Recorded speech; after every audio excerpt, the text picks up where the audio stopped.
So you know that feeling when spring finally arrives in America? The flowers start popping up, everything turns green. It just feels like a fresh start. But, behind all that beauty, the season can also bring a few, not-so-fun health challenges. So let's dive into this and see what's really going Would on. you believe this number? Over 60 million people in America deal with seasonal allergies every single year. I mean, just let that sink in for a second. That is a staggering amount of people, and it's really the perfect place to start our explainer on how you can get through this season feeling your best. All right, so here's our game plan. We're going to talk about the most common health issues that pop up in the spring. We'll look at some really practical ways to protect yourself, and then we'll wrap up with how to actually enjoy this amazing season without letting any of this stuff get you down. So, what are we actually up against? Let's pull back the curtain and take a closer look at these invisible challenges that come along with the warmer weather and all those beautiful blooming flowers. Okay, first up, the big one for so many of us, seasonal allergies, or, as you might know it, hay fever. Now, this isn't really a sickness in the way you'd think. It's actually your own immune system just kind of overreacting to all these tiny particles floating around in the air. And the number one culprit? You guessed it, pollen. Now, here's what's really interesting. A lot of us see that yellow dust everywhere and blame pine trees. But the real troublemakers? It's often the pollen you can't see, from trees like oak and birch. Their pollen is super small, it gets everywhere, and that's what triggers all those classic symptoms. The itchy eyes, the running nose, the sneezing that just won't stop. Here's a little pro tip.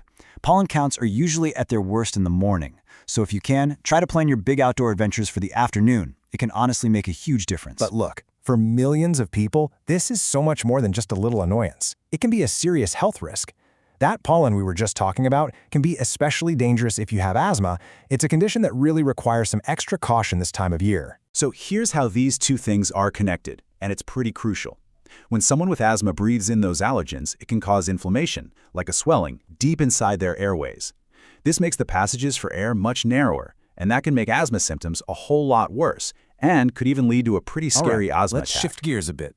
We've been looking up at the trees and talking about the air, but now let's look down at the ground. As we start getting outside to enjoy that beautiful weather, we are not the only ones becoming more active. Another, much smaller creature is waking up too. And this brings us straight to Lyme disease. This is a bacterial infection that you can get from the bite of a specific kind of infected tick.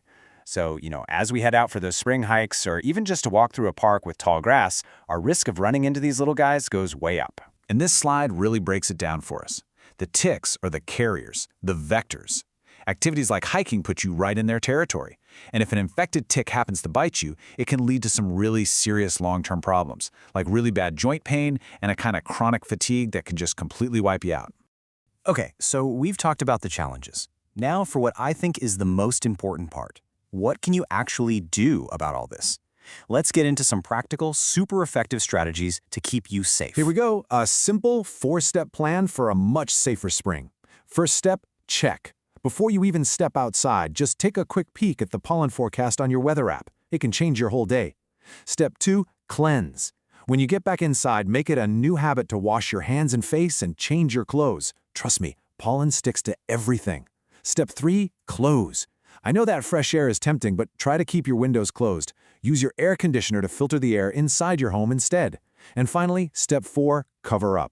If you're heading into grassy or wooded areas, wear long sleeves and pants. And always, always do a good tick check on yourself when you get home. So after hearing all of that, I know you might be tempted to just say, forget it, I'm staying inside until summer. But that is not the goal here at all. The real goal is to be prepared so you can get out there and actually enjoy this amazing season. And really, this quote says it all perfectly. This isn't about being scared, it's about being aware.